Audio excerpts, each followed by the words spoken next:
I'm just gonna say this right off the bat.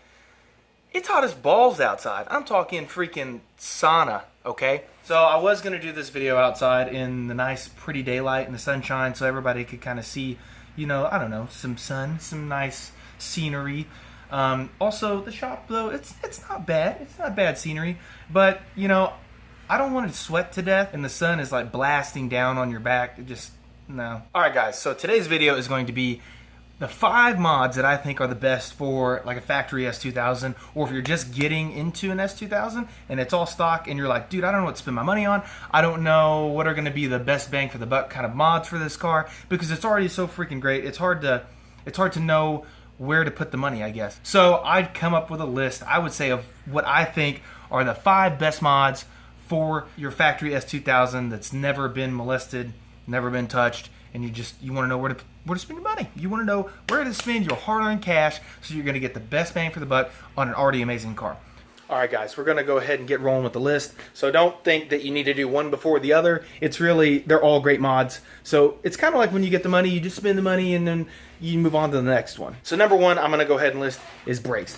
The brakes on these cars, guys, they're awesome from the factory, I'm not going to lie. But if you like spirited driving, the occasional track day, if you do autocross, something like that, you're going to surpass the factory brakes. So without breaking the bank, I'm going to say the best bang for your buck, which would be pretty much what I have, is the StopTech slided rotors, Hawk high performance street pads, which would be like their HPS pads, and steel braided brake lines of your choice. They're all pretty much the same.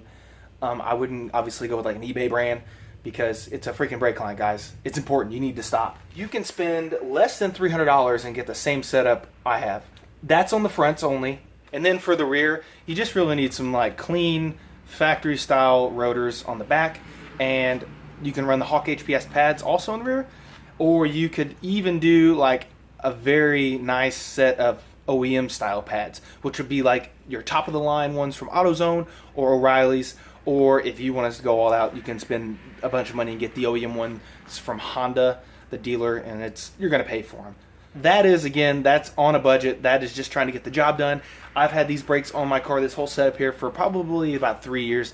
And dude, they rock. I've done the occasional track day, a lot of spirited driving, autocross, all that stuff. And then when you guys are bleeding the lines out and everything after you put on your new brake stuff, go ahead and upgrade your fluid. You might as well. You're already there. It's not very much. Go to like a .4 or something that's going to have a higher boiling point. That way when you're just raping the brakes on this thing, it's going to perform. It's going to do what you want it to do. And like I said, brake fluid, it's cheap, guys. You can get like 10, 15, 20 bucks, whatever. Definitely worth doing that. That means we're going to go ahead and roll on to mod number 2. Again, this is in no order, guys. I'm just rolling through the stuff. Let's pop the hood. I'm going to say mod number 2. This is your choice. This is at your discretion. There's about 1 million different ones out there to choose from. And for me, I'm going to say that's going to be cold air intake.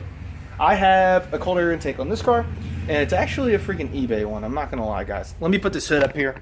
Sweet angle right here. Whoop, whoop. This is an eBay cold air intake. I'm trying to get in the camera here and see what I'm doing.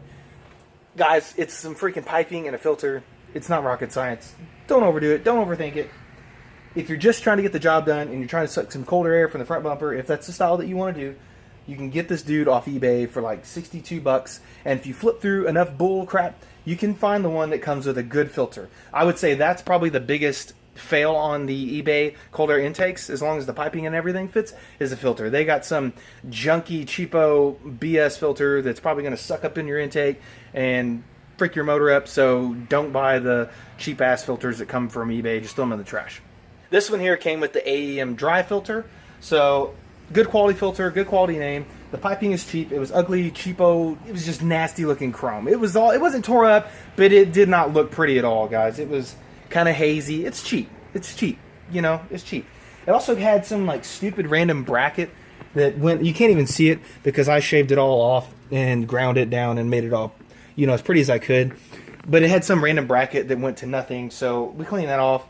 And then this would hook to like your intake or your valve cover up here, which I'm not running that setup. I got a different deal. I got a catch can on here. But for $62, guys, and it does the job, and you get a nice little feel and power. It's nothing big, but you get a little, I don't know, just some little feel just a little feel, a little bit. And a sweet VTEC crossover sound. You know, that nice grunty, when you get there, it's, you know. It's just like the factory VTEC crossover, but amplified by 5. And it's sick. It's sick. You like it. You know you like it. If you've got an S2000 or if you've got a Honda with VTEC, you guys know VTEC, just, it's just beauty. This stuff is freaking cheap, and it does the job. And I've had this on it for like 4 years. And if you don't like the color, guys, it's so cheap, you just paint it. Who gives a crap? You know, you're not going to ruin a nice setup. That being said, if you want a super sweet setup, you can go all out and spend like $1,000 on some stuff like straight out of Japan, and it's going to be sick. If you do some looking, you'll see what I'm talking about. You can get some really expensive intakes on these cars, and they're really only going to gain you probably about the same amount that this cheapo one's going to do you, to be honest with you. AEM also makes an awesome one, but you're going to spend probably closer to like 200 something bucks on that one. And then if you are worried about the water, I don't drive this car every day, and I don't drive it in the rain because I don't have to. So if you're worried about sucking up water and you don't want to have to mess with the filter down here in the bumper and all that crap, K&N makes a really sweet setup. It's basically just going to come right out here over to the side, and it's got a little heat shield here. So you're still sucking cold air that comes up through this little vent area here. And it's all under hood, and you don't have to worry about sucking up any water or anything like that. Or if you're like a MacGyver and you want to be sweet and awesome and save yourself some money and you don't mind doing a little work yourself, you can make your own intake tube or something like that and just run it over here, build your own heat shield, you know, and it may rack up pretty quick on money if you're doing it that way. It may be cheaper, honestly, just to go ahead and find some eBay cheap one and modify it to be better. Okay, next mod I'm going to say is probably going to have to be test pipe or high flow cat. These cars already make great power for a 4-cylinder NA. I mean, obviously, they were the highest horsepower per liter. If you guys have one of these cars, you probably already know. You already looked it up. It's hard to find like already undiscovered power in this car just because it's already pretty much tapped out. And I'm talking from an NA standpoint of factory motor, factory everything, you know, and you're just trying to bolt on something and make a little bit of gains. Guys, it's really hard to do in this car. So I'm going to say, one thing that you can do that's going to give you some power on this, I'm probably dare to say, on a factory car, this is going to give you the best bang for your buck, is doing the test pipe or a high flow cat.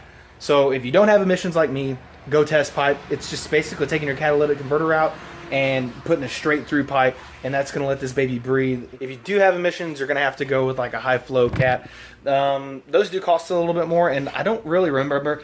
I think they're probably like 200 bucks, something like that. It kind of gets pricey, but if you can do some looking online, maybe find a guy that has a used one you can buy, that'd be the way to go too. And another thing, when you buy those, go ahead and pick up a mill eliminator. All it is a little 90 that comes off, it threads into your O2 sensor bung. You put your O2 sensor into that, and then you don't have to look at that stupid check engine light, because who likes to look at that? And then if you do have other problems with your car, you're not going to know because the light's already on. So spend the extra 20 bucks, keep the check engine light off. But yeah, high flow cat or test pipe, depending on your restrictions. And then I'm going to go to the next thing saying, since I was down by the brakes, I kind of forgot to do this. Number 3 is going to be tires, guys. Tires on these cars freaking make all the difference in the world. This thing already handles amazing from the factory. And really, if you're doing tires, even on factory wheels, you're just giving it the best possible position to be at its best, if that makes any sense. So if you're going to get some sick tires, be prepared. They're not cheap. I will say I've had the Hankooks, I've had the Kumos, I've had Yokohamas, I've had, you know, all kinds of different of those name brands. Guys, these freaking Federals, these Federal 595 RSRRs, all the R's, R, like a pirate, they're freaking sick. And they're only like 115 bucks a tire if you shop around. But remember, I'm going to tell you this now. Don't run out and buy these tires if you daily drive your car and you can't afford to buy tires like every 10,000 miles. Because these things are sticky, boys. 200 tread wear is what it's labeled at. I think they actually came out like when they first came out, they were less than 200 tread wear. And the autocross guys were like freaking out because like, oh, these are sweet tires, but I can't run them because in an STR class, you have to be 200 tread wear or above. So then, lo and behold, they come out a little bit later on, and now the number changed, but the tire looks exactly the same. Kind of fishy. I'm just kind of fishy. But tires are number 3. Definitely a good upgrade. and you got to have them anyway. So whenever your tires wear out, just spend a little extra change, get you a decent set, and you don't have to go out and get 200 tread wear. You can get the number up, you know, more like the 320s or whatever, and get some really good tires. Before these, I had some Continental Extreme Contacts, and those are some great tires too, and those last, you probably get, I'd say, 30,000 miles out of those tires, 30,000 miles out of those tires. So that's a little more for your daily driver guy that doesn't want to buy tires every freaking 10,000 miles. Rolling on to the next thing on this car, number 4, I'm gonna say is gonna be the stereo. The factory radio in this car sucks, really bad, really bad, so bad that it's garbage. I hated it. Yeah, it didn't last very long for me. So you don't have to go out and spend a whole bunch of money on this. Really, anything other than what's in there is going to be a freaking huge improvement. I'll show you guys what I got. I've got, actually, let me just show you this. Look at this, boys. Look at this right here. This is Hot Boy if I've ever seen it. One race seat, the Momo wheel, Buddy Club shift knob. It's just, dude, it's sick. You know you like it.